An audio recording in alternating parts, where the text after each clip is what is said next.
ये यहाँ पर संभव हो सकता है क्योंकि देश के विकास में प्रधानमंत्री लगातार प्रयासरत है। ठीक है चंद्रमणि जी, मैं आपके पास आना चाहूंगी और चलिए अब बात कर लेते हैं। देखिए, हमने आर्थिक मंदी के तरफ यहाँ यानी कि जो इशारा यहाँ पर ग्रह नक्षत्र के द्वारा हो रहा है उस पर हमने बात कर ली, लेकिन अब हम बात करते हैं विकल्पों को लेकर।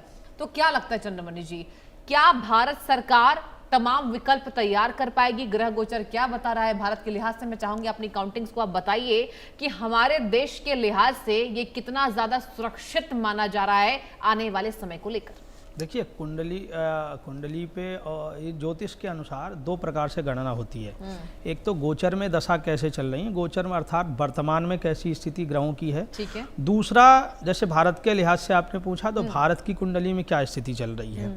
तो दोनों प्रकार से अगर देखें तो देखो, भारत की एक तो कुंडली के अनुसार मंगल की महादशा चल रही है जो 2032 तक है। अच्छा। और मंगल जो ग्रह है, ये मंगल ग्रह जो है साहसी माना गया है। मतलब मंगल जो है एक साहस का कारक माना गया है और मंगल जो है भारत की कुंडली में दूसरे स्थान पे विराजमान है। दूसरा स्थान होता है धन स्थान का, जहाँ धन संग्रह की बात होती है। यद्यपि मिथुन राशि पे मंगल बैठे हैं, बुध की राशि पे बैठे हैं, तब पर भी मंगल जो है, देखो मंगल अपनी स्थिति को मंगल की जो स्थिति है वो अच्छी स्थिति पे भारत की बैठा हुआ है। जो मंगल भारत की कुंडली के अनुसार भारत को एक तरह से अच्छे मार्ग पर, साहसी मार्ग पर, कार्यरत मार्ग पर ले जा रहे हैं। दूसरा क्या है, वर्तमान में जैसी स्थिति चल रही है, वर्तमान में एक ये स्थिति है कि बुध की स्थिति क्या है।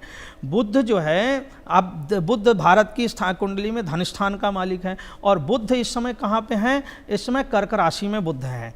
तो कहा गया है, ज्योतिष का एक सूत्र है, बुधे कर्क वनावृष्टियो मृत्यु भयं चौरः, अर्थात कहीं अनावृष्टि मतलब बिना मतलब की वर्षा हो जाए, बाढ़ से परेशान हो जाए। जैसे आसाम में हम लोग परेशान हुए, इस पे चर्चा, गुजरात में हर जगह अनावृष्टि हो।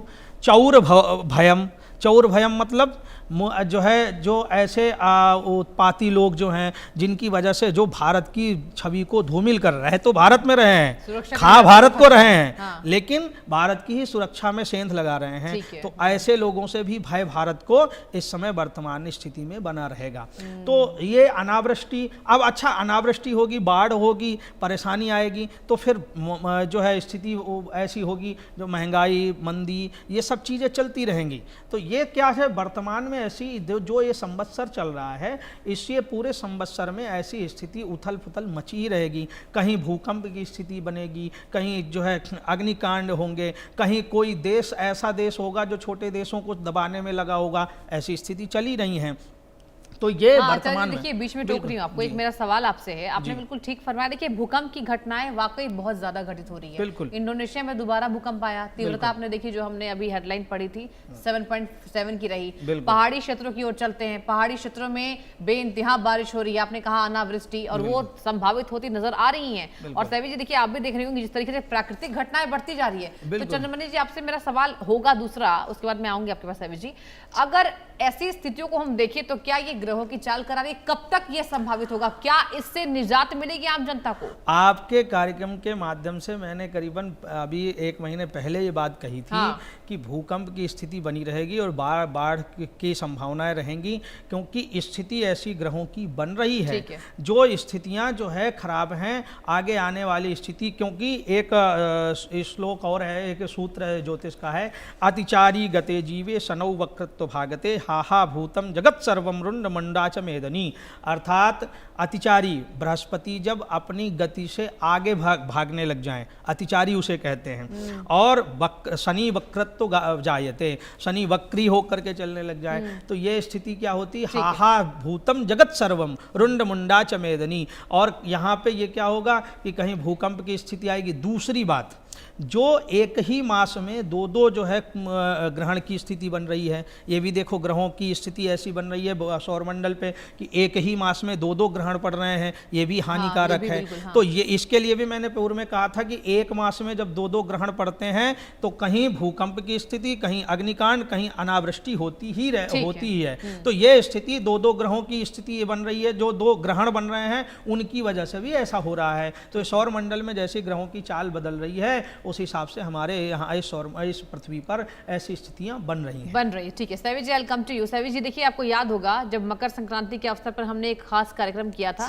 तो ये हमने डिस्कशन किया था कि ये पूरा जो साल है ये सूर्य का साल है, लेकिन आर्थिक मंदी से चलिए इसको जोड़कर एक बार देखते हैं। बताइए अपनी गणनाएं क्या आप लेकर आई हैं इसको लेकर कि आखिर कब तक ये उथल पुथल चलेगी और क्या अमेरिका ज्यादा इससे इंपैक्टेड होगा? ईरान तो हो ही रहा है और कहीं ना कहीं इन दोनों देशों की लड़ाई ही हम पर हावी पड़ रही है। इन्हीं दोनों देशों की वजह से ये सब हो रहा है, तो क्या कहेंगी इसको लेकर? बिल्कुल, देखिए अभी आचार्य जी ने भी बात करी कि ग्रहण की स्थितियां आ रही हैं और दूसरी चीज जैसे आपने कहा कि सूर्य का साल है। सूर्य ग्रहण जो है वो अभी निकला 12 तारीख को और उसके आसपास ही आपने सबसे पहली जो न्यूज देखी थी जैसे ही ग्रहण का समय आया था कि ट्रंप के ऊपर एक अटैक का जो प्रयास था वो ईरान के द्वारा किया गया। देखिए ट्रंप की कुंडली जो है वो सूर्य के ही लग्न की है, यानी कि सिंह लग्न की उनकी कुंडली है। दूसरी चीज उनके लिए चतुर्थ और दशम भाव की अगर हम बात करते हैं तो वहां पर ग्रहण जो योग है वो बनता है क्योंकि उनका स्वयं का जन्म जो है वो ग्रहण काल के दौरान हो रखा है। तो ऐसे में उनके ऊपर तो इस दोनों ही ग्रहणों का जो प्रभाव है वो नकारात्मक रहने ही वाला है।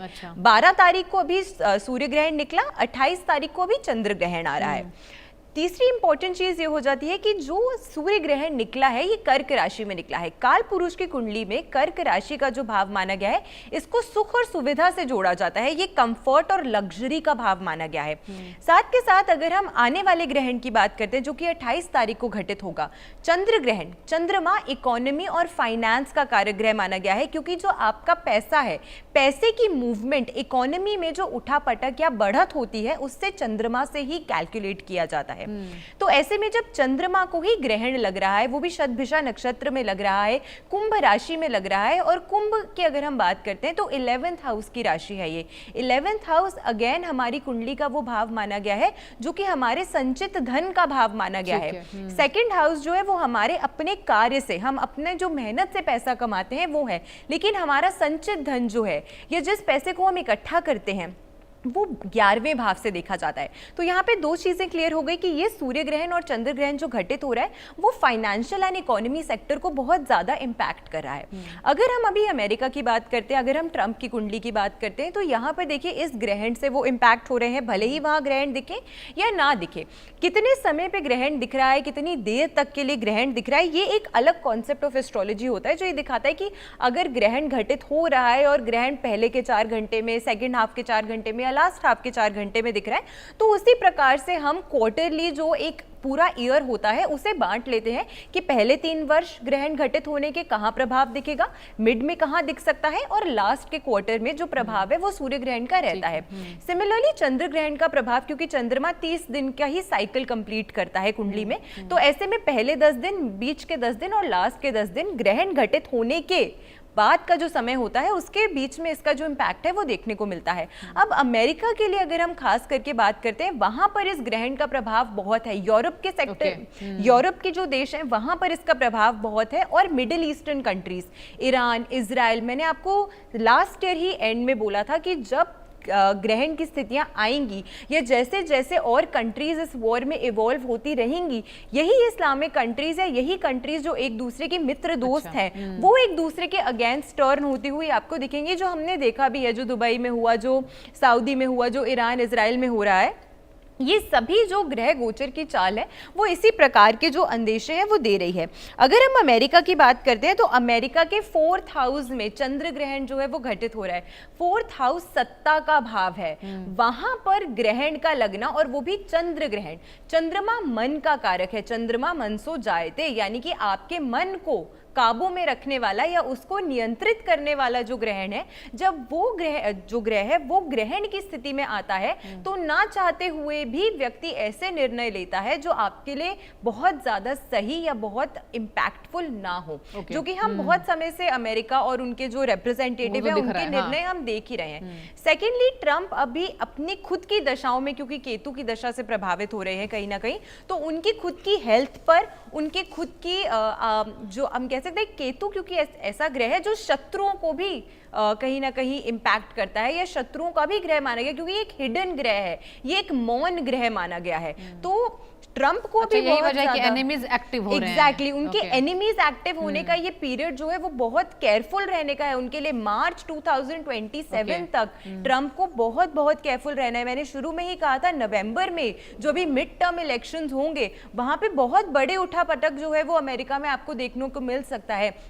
कोई बड़ी बात नहीं है कि बहुत सारे लोग ट्रम्प के विरोध में आ जाएं, उनके सेनेट के ही जो लोग हैं वो ट्रम्प को वोट आउट कर दें और शायद उनको फिर से प्रेसिडेंट बनने का मौका ना दें या कहीं ना कहीं उनकी सत्ता उनसे दूर चली जाए। ऐसे भी संभावनाएं जो हैं वो दिख रही हैं। तो अभी ये जो ग्रहण की स्थितियां आ रही हैं और जो ग्रह के प्रभाव है वो बहुत फेवरेबल नहीं है वर्ल्ड वाइड, लेकिन भारत में हम रहते हैं और भारत अपनी दशा में सशक्त है, इसलिए बहुत घबराने की जरूरत है। यानी कि आर्थिक मंदी को लेकर आप दोनों आचार्यों की यही भविष्यवाणी हुई कि कहीं ना कहीं भारत में इसका बहुत खासा असर देखने को नहीं मिल रहा है। बहुत शुक्रिया चंद्रमणि जी, बहुत शुक्रिया साइवी जी कार्यक्रम में आने के लिए और अपनी ज्योतिषी गणनाएं दर्शकों को साझा करने के लिए। और बड़ी खबर का रुख करेंगे, अरुणाचल प्रदेश में लैंडस्लाइड से दर्शकों तबाही मची है।